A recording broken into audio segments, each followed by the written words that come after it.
अस्सलामुअलैकुम, क्या हाल है। उम्मीद करती हूँ सब खुश होंगे और मज़े में होंगे। तो सबसे पहले ज़रा आप इन खस्ता नमक पारे की आवाज़ तो सुनिएगा।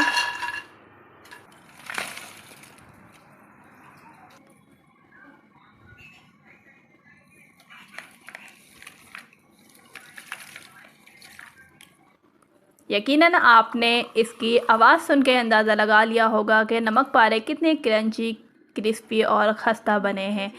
तो जस्ट इमेजिन, आप अगर आपको चाय के साथ ये घर के नमक पारे मिल जाए तो बहुत ही ज़बरदस्त बात है।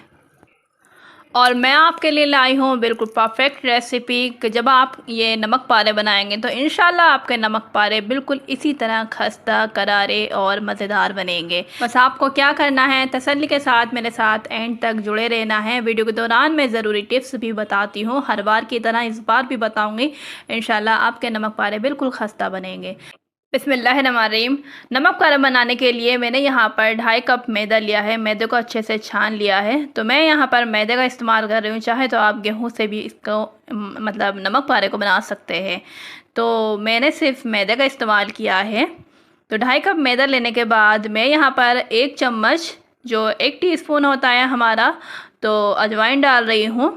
और अजवाइन को हम इस तरह से हथेली पर रगड़ कर डालेंगे। इससे क्या होता है, जब इसके दाने टूट जाते हैं ना तो बहुत ही बेहतरीन, बहुत ही खुशबू जो अच्छी सी होती है वो आती है इसमें। साथ ही मैं यहाँ पर 1 टीस्पून नमक ऐड कर रही हूँ। तो बस इसके अलावा इसमें मसालों में कुछ नहीं जाएगा। 3 से 4 टेबल स्पून मैंने यहाँ पर ऑयल लिया है, चाहे तो आप इसमें घी भी डाल सकते हैं। अच्छा, ऑयल डालना बहुत ज़रूरी है।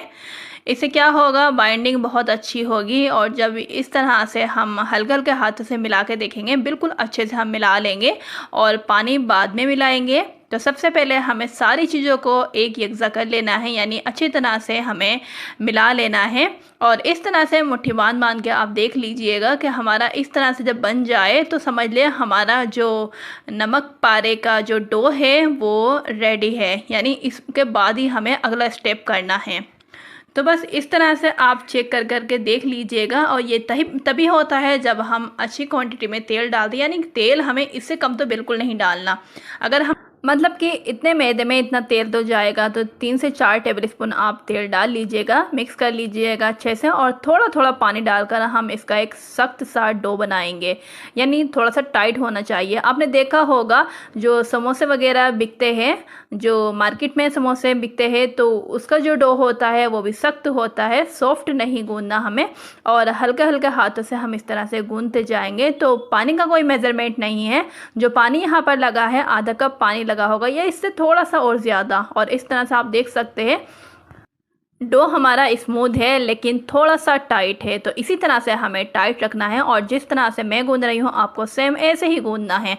तो यही परफेक्ट तरीका होता है, हमारे नमक पारे तभी खस्ता बनेंगे। तो जब इस तरह की शेप बनाकर हम रख देंगे, थोड़ा सा हम ऑयल अप्लाई कर देंगे यहाँ पर, और जो हमारी लेमिनेशन होती है वो इसके ऊपर हम लगा देंगे। अगर आपके पास नहीं है तो जो रुमाल होता है, गीला सूती कपड़ा वगैरह, तो उसको थोड़ा सा आप गीला कर लीजिएगा और उसके बाद इसके ऊपर ढक दीजिएगा। तो बस ऊपर की लेयर हमारी ड्राई नहीं होगी, ये सब हमने इसीलिए किया है। आधा घंटा हम रेस्ट देंगे इसको। आधा घंटा हो चुका है, चेक कर लेते हैं। और आप देख सकते हैं उस वक्त इसकी पोजीशन क्या थी और अब इसकी क्या हो चुकी है। यानी अगर आप सॉफ्ट आटा लगाएंगे तो ये इस वक्त बहुत ही सॉफ्ट हो जाएगा। तो हमारे नमक पारे बिल्कुल क्रंची खस्ता नहीं बनेंगे, मार्केट जैसे बिल्कुल नहीं बनेंगे। तो बस यही आटा हमें चाहिए था। अब आपको छोटी छोटी लोइयाँ लेकर इसके पेड़े बनाने हैं और साइड में रख देंगे। अब रोलिंग पिन की मदद से हम यहाँ पर इसको अच्छे से गोल शेप देंगे, या ओवल शेप कैसे भी आप दे सकते हो। मकसद ये है कि हमें इसको बेलना है और किनारी हम देख लेंगे, ना ज़्यादा हमें पतला करना है ना ज़्यादा हमें मोटा करना है। अगर हम इसको मोटा रखेंगे तो ये फूलेंगे नहीं, और अगर पतला रखेंगे तो एकदम से जल जाएंगे और हमारे सारे नमक पारे ख़राब हो जाएंगे। तो बस हल्के हल्के हाथों से हम इसको बेलेंगे और मैदे को डस्ट कर लेंगे पहले हम अपने चकले पर या फिर काउंटर टॉप पर, जिस पर भी आप इसको बेल रहे हैं। तो बस हल्के हल्के हाथों से हमें बेलना है, यहाँ आप बिल्कुल परेशान नहीं होइएगा, हमें थोड़ा सा पेशेंस से काम लेना है। तो बस हम यहाँ पर साइडों से इसके किनारे भी देख लेंगे, वो मोटे नहीं होने चाहिए। तो मैंने यहाँ पर इस हद तक बेल लिया है कि आप इसकी वो देख सकते हैं, आप चेक कर सकते हैं कि कितना मोटा कितना पतला है। बस इतना ही हमें चाहिए था। थोड़ा सा हम मैदा फिर से डस्ट कर देंगे ताकि हमें उठाने में कोई दिक्कत ना आए, और ऊपर से भी हम डस्ट कर देंगे। अब पिज़्ज़ा कटर की मदद से मैं यहाँ पर शेप दे रही हूँ, चाहे तो आप इसको नाइफ़ से भी कट कर सकते हैं। तो बस मैंने यहाँ पर जो इसका साइज़ रखा है वो जो 1.25 इंच होता है, आधे इंच से थोड़ा सा ज़्यादा रखा है और 1 इंच से थोड़ा सा कम है यहाँ पर। तो बस इस तरह से हम अब तिरछी लाइन तिरछा कट करेंगे इसको, और जब इस शेप में आ जाए तो इस स्पैचुला की मदद से या फिर बारीक सा कोई भी आपके पास चमचा हो तो हम इसको हटाएंगे। तो ये मैदा लगाने का मकसद ये था कि हम आसानी से इसको रिमूव कर सकें, ये चिपके ना ही इसकी शेप ख़राब हो। जाहिर सी बात है हम 1 बाय 1 तो नहीं रिमूव कर सकते, इसलिए मैदे का डस्ट करना बहुत ज़रूरी है। तो बस यहाँ पर हमने सारे स्पैचुला की मदद से हटा लिए हैं।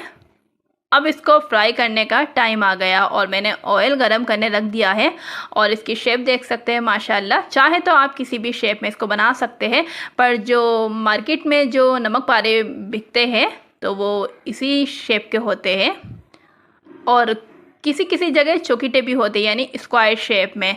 तो स्क्वायर मैंने यहाँ पर बेल लिया था, और उसके बाद यहाँ पर आधा इंच में मैंने छोटे छोटे टुकड़े काटे हैं यहाँ पर, और इसको भी पिज़्ज़ा कटर की मदद से मैं शेप दे रही हूँ। तो यहाँ पर चौकोर शेप है, आपका जैसा मन करे वैसे आप बना सकते हैं, चाहे लंबी वाली शेप हो, चाहे तिकोना है, चाहे चौकोर हो। बस हमें अच्छे से यहाँ से भी रिमूव कर लिया है।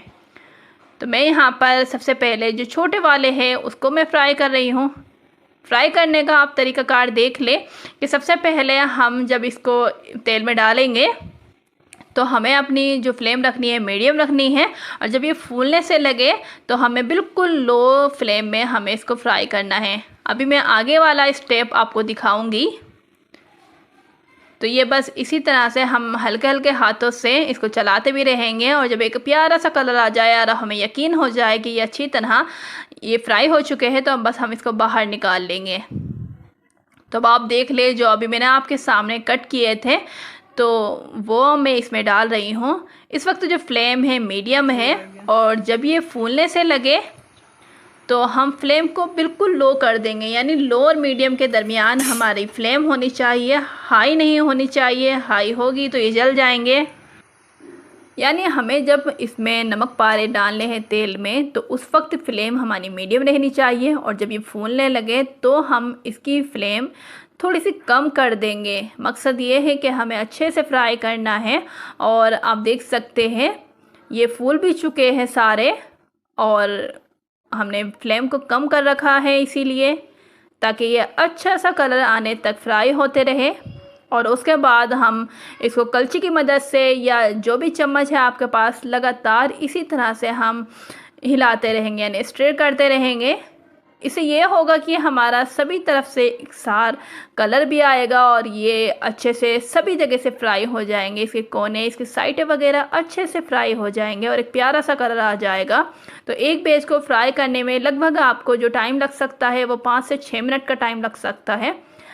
अभी आपको लगेगा ये करारे हो चुके हैं, पर अभी पूरी तरह से ये फ्राई नहीं हुए। तो बस यहाँ पर कलर भी माशाल्लाह बहुत बेहतरीन आ गया। इससे ज़्यादा हमें फ्राई नहीं करने, क्योंकि जब हम ऑयल में से कोई चीज़ बाहर निकालते हैं उसका प्रोसेस चलता रहता है तो वो फिर डार्क हो जाएंगे, जो कि बिल्कुल अच्छे नहीं लगेंगे। और ये बिल्कुल आपको हलवाई स्टाइल खस्ता नमक पारे मिलेंगे। बस अगर इसी तरह से आप जो मैंने टिप्स बताए हैं, अगर इसी तरह से आप इसका ख्याल रखेंगे, माशाल्लाह आपने आवाज़ सुन ली होगी। तो नमक पारे हमारे तैयार है, और यही परफेक्ट तरीका है इन नमक पारों को बिल्कुल खस्ता और क्रंची बनाने का। कमर्शियल लेवल पर आप बना सकते हैं और अपना अच्छा खासा बिजनेस कर सकते हैं। तो इसी तरह से आप बनाएं, और साथ ही आप इसके साथ गर्मा गर्म चाय रख सकते हैं। बहुत ही ज़्यादा मज़े की लगती है चाय के साथ नमक पारे, बहुत अच्छा कॉम्बिनेशन है। तो ये हलवाई स्टाइल से कई गुना बेहतर है। मैं हमेशा यही कहती हूँ घर की चीज़ें सबसे ज़्यादा अच्छी होती है जो घर की बनी हुई होती है। क्योंकि जब घर पर कोई चीज़ बनाई जाती है तो प्रॉपर ख्याल रखा जाता है हाइजीन का, और अच्छी क्वांटिटी में घर में चीज़ें बन जाती है, यानी थोड़ी चीज़ें भी हमारी बहुत ज़्यादा हो जाती हैं। तो माशाल्लाह बहुत ही बेहतरीन हमारे नमक पारे बने हैं, एकदम क्रंची बने हैं, खस्ता बने हैं। मैं आपको चेक करके भी दिखाऊंगी। उम्मीद करती हूँ रेसिपी आपको बहुत पसंद आई होगी। अगर आपको मेरी कोशिश पसंद आई तो प्लीज़ इसको लाइक कीजिएगा। आप मेरी रेसिपी किस मुल्क से देखते हैं ये भी ज़रूर बताइएगा, मुझे आपके बारे में जानकर बहुत अच्छा लगता है। और साथ ही साथ रेसिपी को एक लाइक कर दीजिए, और अगर ना पसंद आई तो डिसलाइक भी आप कर सकते हैं। कम से कम मुझे ये पता चल जाएगा मुझे कहाँ इम्प्रूवमेंट करनी है। और साथ ही आपसे हम्बल रिक्वेस्ट है, चैनल पर न्यू हो तो सब्सक्राइब करके बेल आइकन को ज़रूर प्रेस कर दें। इससे मेरी आने वाली हर वीडियो का नोटिफिकेशन सबसे पहले आप तक जाएगा और आपसे कोई भी वीडियो मेरी मिस नहीं होगी। शेयर करना बिल्कुल ना भूलें। अल्लाह हाफिज़।